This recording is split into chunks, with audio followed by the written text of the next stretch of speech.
హైదరాబాద్కి అతి దగ్గరలో డిటిసిపి అప్రూవ్డ్ ప్లాట్స్ గజం 5,999 రూపాయలు మాత్రమే.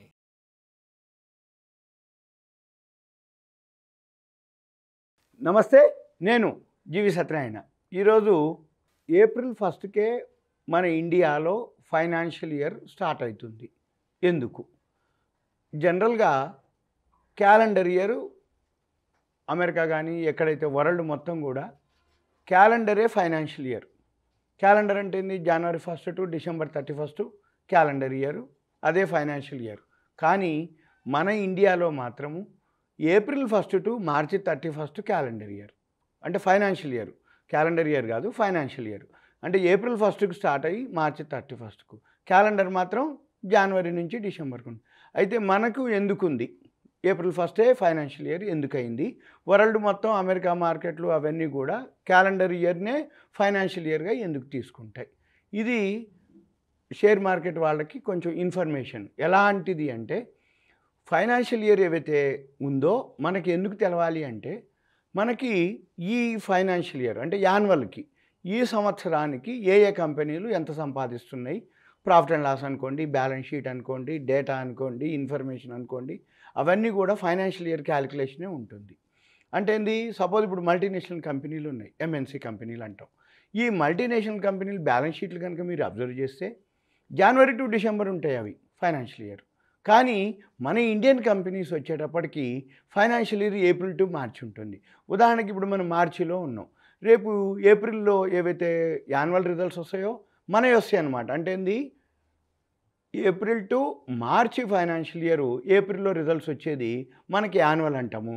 అదే మల్టీనేషనల్ కంపెనీలకి రేపు ఏప్రిల్లో వచ్చే రిజల్ట్స్ యాన్యువల్ అనము, దాన్ని ఫస్ట్ క్వార్టర్ రిజల్ట్స్ అంటాం.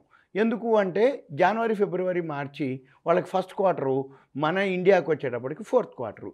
మరి ఇది ఎందుకయింది? మరి అన్నీ మనం అందరితో ఫాలో అవుతుంటే మనం ఎందుకు ఇలా ఫాలో అవుతున్నాం అంటే, సింపుల్గా ఇది ఇప్పటిది కాదు. మనకి ఏదైతే తెలుగు సంవత్సరాది ఉగాది ఏదైతే ఉందో ఏప్రిల్లో రావడం జరుగుతుంది, చైత్రమాసంలో స్టార్ట్ అవుతుంది. అందుకని మన మన ప్రకారం అంటే మన భారతదేశ ప్రకారం ఏదైతే పంచాంగం అనుకోండి, ఉగాది అనుకోండి, ఏప్రిల్ నుంచి స్టార్ట్ అవుతుంది. కాబట్టి మనకి క్యాలెండర్ ఇయర్ కూడా April to March financial year పెట్టడం జరిగింది. ఇది ఈరోజు కాదు, బ్రిటిష్ కాలం నుంచి కూడా అది అలానే కొనసాగుతూ వచ్చింది. ఏది? Financial year. అయితే అప్పుడు ఎలా జరిగేది అంటే, మార్చి 25వ తారీఖు సేమ్ అనమాట. అంటే రాత్రి పగలు ఒకటే మాదిరి ఉండేది, తెల్లారి తర్వాత నుంచి చేంజ్ అవుతుంది. అయితే దాన్ని బేస్ చేసుకొని మార్చి 25వ తారీఖుని వాళ్ళు ఫైనాన్షియల్ ఇయర్గా పెట్టి ఒక వారం రోజులు లెక్కలకు వాటికి కేటాయించి వాళ్ళు ఏప్రిల్ 1కి అమలు చేయడం జరిగింది. అదే కొనసాగుతూ వచ్చింది. తర్వాత ఒక మార్చినే కాదు, సెప్టెంబర్ 22, 23 కూడా మనకి సేమ్, అంటే రాత్రి పగలు ఒకటే మాదిరి ఉండటం జరిగింది. ఇక అది కాకుండా ఆ ఆనవాయితీ అలానే జరుగుతుంది.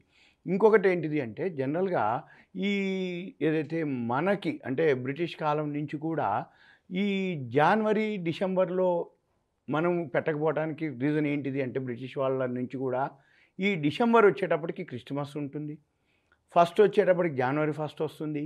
ఈ ఇయరు హడావుడి అంటే ఆ ఎంజాయ్లో ఉంటారు. అంటే ఏంది? సంతోషంగా ఈ వేరే యాక్టివిటీస్లో ఉంటారు. ఈ ఆర్థిక లావాదేవీలు కానీ, ఇవన్నీ ట్యాక్స్లు కానీ, ఈ లెక్కలు కానీ చేయటానికి అంత ఉండదు అనే ఉద్దేశంతో వాళ్ళు ఏప్రిల్ నుంచి పెట్టడం జరిగింది. అది అలానే కంటిన్యూ అవుతుంది.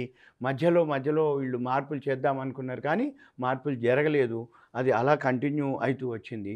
తర్వాత మనకెందుకు అంటే, మనము ఈ ఎప్పుడైతే ఈ బ్రిటిష్ వారసత్వం ఉందో అప్పటి నుంచి మనం చూస్తున్నాం. వాళ్ళు మాత్రం ఆ జూలియన్ క్యాలెండర్ అని ఒకటి ఉంది, దాన్ని బేస్ చేసుకొని వాళ్ళు చేయటం జరిగింది.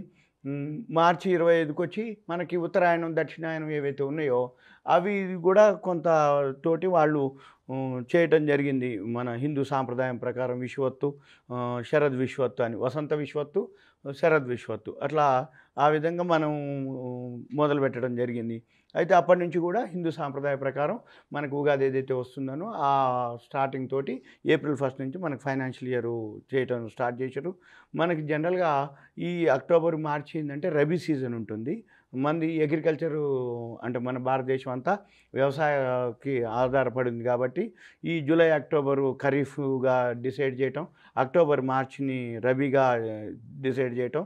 అందుకని ఈ పంటలు ఏవైతే ఉన్నాయో రబీ పంటలు వస్తాయనే ఉద్దేశంతో వాళ్ళు ఆ టైంలో ఈ ఖరీఫ్ సీజను, ఈ రబీ సీజన్ ఏవైతే ఉన్నాయో అకౌంట్స్ చేయటం కోసం కూడా, ఈ పండగ సీజన్ల కోసం కూడా వాళ్ళు లెక్క కట్టడానికి వీలవుతుందనే ఉద్దేశంతో అప్పుడు ఏప్రిల్ 1 నుంచి వాళ్ళు చేయడం జరిగింది. ఫస్ట్ తొలి బడ్జెట్ కూడా ఏప్రిల్ 7 1860లో ప్రవేశపెట్టారు.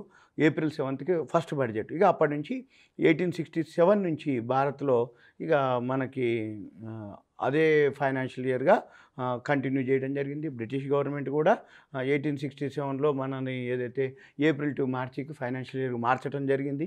ఆ మార్చింది అలానే కంటిన్యూ అవుతుంది. 1865లో ఇండియన్ అకౌంట్స్ ఎంక్వైరీ కమిషన్ వాళ్ళు ఈ జనవరికి మార్చాలని సూచించడం జరిగింది 1865లో. కానీ అప్పటి పాలకులు ఎవరైతే ఉన్నారో వాళ్ళు అంగీకరించలేదు. ఇక బ్రిటిష్ గవర్నమెంట్ లెక్కలు, భారత్ లెక్కలు ఇవన్నీ కుదరదని, ఇక ఇవన్నీ కావు అని చెప్పేసి మరలా ఈ కరెన్సీ మీద 1930లో రాయల్ కమిషన్ ఒకటి, చాంబర్లిన్ కమిషన్ ఒకటి, నవంబర్ 1 లేదు జనవరి 1 కానీ అనుకొని సూచించడం జరిగింది. అయినా కానీ ఈ ఇబ్బందులు ఎక్కువ ఉంటాయి అని చెప్పేసి ఇవంతా కాదు, భవిష్యత్తులో ఇలా ఉంటే బాగుండదు అని చెప్పేసి ఇక చాలాసార్లు 1958లో 1966లో ఎప్పటికప్పుడు సూచనలు వస్తూనే ఉన్నాయి. ఏమని మనం కూడా చేద్దామని. 1983-84లో కూడా అప్పుడు ఏదైతే సెంట్రల్ కేంద్ర ఆర్థిక శాఖ మంత్రి వాళ్ళు ఉన్నారో వాళ్ళు కూడా కోరటం జరిగింది ఆయన్ని, ముఖ్యమంత్రులంతా కూడా ఏమండి ఏప్రిల్ నుంచి జనవరికి మార్చండి ఫైనాన్షియల్ ఇయర్ని అనటం జరిగింది. కొంతమంది జూలై 1 నవంబర్ 1 అట్లా చేద్దామని అన్నారు. చివరికి అవన్నీ కూడా లేకుండా చివరికి 1984లో ఎల్కే జూ నేతృత్వంలో కమిటీ ఏర్పాటు చేయడం జరిగింది.